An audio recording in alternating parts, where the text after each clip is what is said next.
Hello all. ఈ వీడియోలో 'Srinivasa Mangapuram' movie review అయితే తెలుసుకుందాం.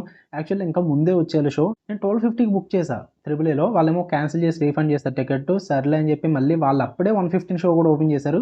దాన్ని బుక్ చేసుకొని అయితే వెళ్ళా. అడిగా ఎందుకు క్యాన్సిల్ చేశారు అని చెప్పేసి. సంథింగ్ ఏదో పర్సనల్ అని చెప్పేసి అన్నారు. రీజన్ అయితే చెప్పలేదు. సో అందుకే రివ్యూ కూడా లేట్ అవుతుంది. స్టోరీ ప్లాట్ విషయానికి వచ్చేస్తే సింపుల్ స్టోరీ ప్లాట్ భయ్యా. మెయిన్ లీడ్ అయిన హీరో తన సొంత ఊర్లో కొన్ని ప్రాబ్లమ్స్ వల్ల తిరుపతి అయితే వెళ్తాడనమాట. అక్కడికి వెళ్ళిన తర్వాత హీరోయిన్ మంగని చూస్తాడు. చూసి ప్రేమలో పడతాడు. దాని తర్వాత ఏం జరిగిందన్నది మీరు ఈ మూవీ చూస్తారు. అంతే స్టోరీ ప్లాట్ ఇదే. ఇక ఓవరాల్‌గా నాకు ఎలా అనిపించింది అంటే నేను జీరో ఎక్స్‌పెక్టేషన్స్‌తో ఎళ్ళా. నాకైతే నచ్చలేదు భయ్యా. నాకైతే అస్సలు వర్కౌట్ అవ్వలేదు. లిటరల్లీ డెడ్ నేనైతే థియేటర్‌లో. అలా చూస్తూ ఉన్నాను అంతే ఎప్పుడైపోద్దా అన్నట్టుగా. అంతకు మించి అయితే నాకు ఎక్కడా కూడా ఒక మూమెంట్ కూడా వర్కౌట్ అయిందయితే లేదు. ఇదే నేను ఇష్టం లేకుండా చూసిన సినిమా అయితే ఏం కాదు. డైరెక్టర్ మీద కొద్దిగా గొప్ప హోప్ ఉంది. ఎందుకంటే ఒక 'ఆర్ఎక్స్ హండ్రెడ్', ఒక 'మహాసముద్రం', 'మంగళవారం' ఈ టైప్ ఆఫ్ స్టైల్ మేకింగ్ ఉన్న డైరెక్టర్ కాబట్టి అజయ్ గారు. సో ఏదో ఒకటి ఫ్రెష్‌గా ఉంటుందేమో, సరే కనీసం ట్రై చేద్దాం అని అయితే అనుకున్నా. But disappointed bro. ఆయన ఈ మూవీ తీశారంటే అసలు యాక్సెప్ట్ కూడా చేయలేను నేను. అంత outdated making, outdated screen play, narration గాని, రైటింగ్స్ గాని ఎక్కడా కూడా మీకు ఫ్రెష్‌గా అనిపించదు. కొత్తగా అయితే ఏది ఉండదు. నేను చెప్తున్నా చాలా ఔట్‌డేటెడ్ కాన్సెప్ట్ ఇది. నేను ముందే చెప్పా లైవ్‌లో 2, 3 సార్లు చెప్పుంటాను దగ్గర దగ్గర లైవ్స్ పెట్టినప్పుడు. 'శ్రీనివాస మంగాపురం' హీరో పెద్ద ఫ్యామిలీ నుంచి వస్తున్నాడు. సో రిస్క్ తీసుకునే బ్యాచ్ కాదు. డిఫరెంట్‌గా కూడా ఏం ట్రై చేయట్లేదు. మీరు టీజర్స్ చూసినా, సాంగ్స్ చూసినా, ట్రైలర్స్ చూసినా ఒక లవ్ స్టోరీని అది కూడా రొటీన్ రొట్ట లవ్ స్టోరీనే మన మీద రుద్దుతారు. ఏదోలాగా ఇండస్ట్రీలోకి సేఫ్‌గా తోసేద్దామని చూస్తున్నారు తప్ప, కొత్తగా ఏదో ఇద్దామని అయితే చూడట్లేదని చెప్పా నేను లైవ్‌లో. సేమ్ స్క్రీన్ మీద అదే ఉంటుంది మీకు.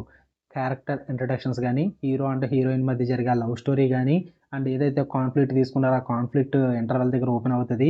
ఆ కాన్ఫ్లిక్ట్ కూడా ఔట్‌డేటెడ్ రొటీన్‌గానే ఉంటది. ఒక స్టేజ్‌కొచ్చేసరికి మీకు అర్థమైపోద్ది ఏం జరుగుతుంది ఏంటని చెప్పేసి. ఇంకా సెకండ్ హాఫ్ అయితే బాబు, బాబు, బాబు, బాబు, బాబు, బాబు ఎటు చూసినా బాబే. ఓడియమ్మ!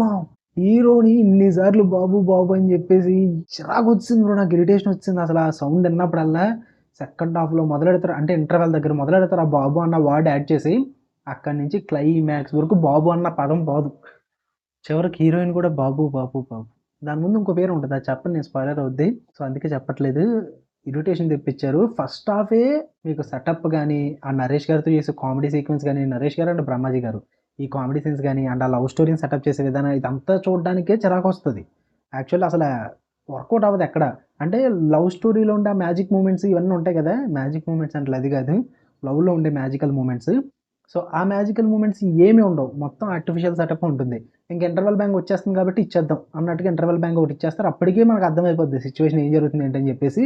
సో, వర్కౌట్ అవ్వలేదు. పోనీ సెకండ్ హాఫ్ అన్నా ఓకే. మోహన్ బాబు గారు వస్తారు. ఏదో ఒకటి చేస్తారులే కొంచెం అనుకున్నా గానీ ఏం లేదక్కడ. 'మోహన్ బాబు' గారు ఉన్నా సరే గాని దీన్ని కాపాడలేం భయ్యా. ఎందుకంటే ఆ సెకండ్ హాఫ్ కూడా అంత ఔట్‌డేటెడ్‌గా ఉంటుందనమాట. ఫస్ట్ హాఫ్ అంతా తిరుపతిలో ఉంటుంది. సెకండ్ హాఫ్ అంతా బళ్ళారిలో ఉంటుంది. తిరుపతిలో సెటప్ చేసుకున్న స్టోరీ వర్కౌట్ అవ్వలేదు. సెకండ్ హాఫ్‌లో బళ్ళారిలో సెటప్ చేసుకున్న స్టోరీ కూడా వర్కౌట్ అవ్వలేదు. ఇంకా హీరో అండ్ హీరోయిన్ మధ్య జరిగే ఆ లవ్ స్టోరీ ఏదైతే ఉందో మూవీ అంతా కూడా ఇదే మెయిన్ పాయింట్. లవ్ స్టోరీ గురించి ఎంత తక్కువ మాట్లాడుకుంటే అంత మంచిది భయ్యా. అమ్మబాబోయ్! ఈ మధ్యన చాలా లవ్ స్టోరీస్ చూస్తున్నాం గదా! ప్రతి ఒక్కరు లవ్ స్టోరీని కొత్తగా చూపిస్తూ, చూపిస్తూ ఉండడం వల్లేమో ఈ type of outdated love story చూడడం సడెన్‌గా నాకు ఎక్కడున్నానురా బాబు నేను అనిపించింది నాకు. అస్సలు వర్కౌట్ అవ్వలేదు. పైగా ఈ టైప్ ఆఫ్ లవ్ స్టోరీకి అజయ్ గారి ఫిల్మ్ మేకింగ్ ఒక టైప్ ఉంటుంది. ఆయన సెటప్ చేసే విధానం ఇదంతా ఉంటుంది గదా! అజయ్ గారి స్టైలు. అది కూడా అస్సలు సెట్ అవ్వదు. దీనికి దానికి సింక్ అవ్వదసల. నేనైతే పెర్ఫార్మన్సెస్ గురించి ఏం మాట్లాడను. ఎందుకంటే ఇద్దరు డెబ్యూ కాబట్టి హీరో అండ్ హీరోయిన్. వాళ్ళ గురించి నేనేం మాట్లాడట్లేదు. బట్ ఇద్దరు పోటీ పడి మరీ పెర్ఫార్మ్ చేశారన్నమాట. You know what I am saying okay. So, debut గాబట్టి నేను వాటి గురించి ఏం మాట్లాడట్లేదు. ఓకే. టెక్నికల్లీ, విజువల్లీ గూడా నాకు సినిమా అంతగా వర్కౌట్ అవ్వలేదు. నాకైతే ఓవరాల్‌గా మూవీ నచ్చలేదు భయ్యా నాకైతే. మోహన్ బాబు గారి పెర్ఫార్మన్స్ బావుంటుంది. అదొకటి బావుంటుంది అంతే. జీవి ప్రకాష్ గారి బ్యాక్‌గ్రౌండ్ స్కోర్ కొన్ని చోట్ల బావుంటుంది. యాహ్! అంతే. ఇంకంతకు మించి అయితే ఏం వర్కౌట్ అవ్వలేదు నాకైతే మూవీ. నాకైతే నచ్చలేదు. మీరు చూద్దామనుకుంటే మీ దగ్గర అమౌంట్ ఉండి, మీ దగ్గర టైం ఉంటే ఖచ్చితంగా థియేటర్‌లో చూడండి. మీ ఒపీనియన్ ఏంటో తెలుసుకోండి. నా ఒపీనియన్ సీరియస్‌గా తీసుకోవద్దు. మీ ఒపీనియన్ ఏంటో తెలుసుకోండి. ఓకే. ఇఫ్ ఇన్‌కేస్ మీకు వీడియో నచ్చకపోతే గనక జస్ట్ లీవ్ ఇట్ అంతే లేదా డిస్‌లైక్ కొట్టేసుకోండి పర్లేదు. బట్ మీరు ఆవేశం చూపించక్కర్లేదు. ఎవరైనా 'మహేష్ బాబు' ఫ్యాన్స్ గట్టా హర్ట్ అయ్యి ఉంటే గనక నిజంగానే మూవీ నచ్చలేదు నాకు. యాహ్! ఓకే. మీకు కనుక వీడియో నచ్చితే లైక్ చేయండి, షేర్ చేయండి. మీ ఒపీనియన్స్ కూడా కామెంట్ చేయండి. మళ్ళీ నెక్స్ట్ వీడియోలో కలుద్దాం. Until then love you all. By.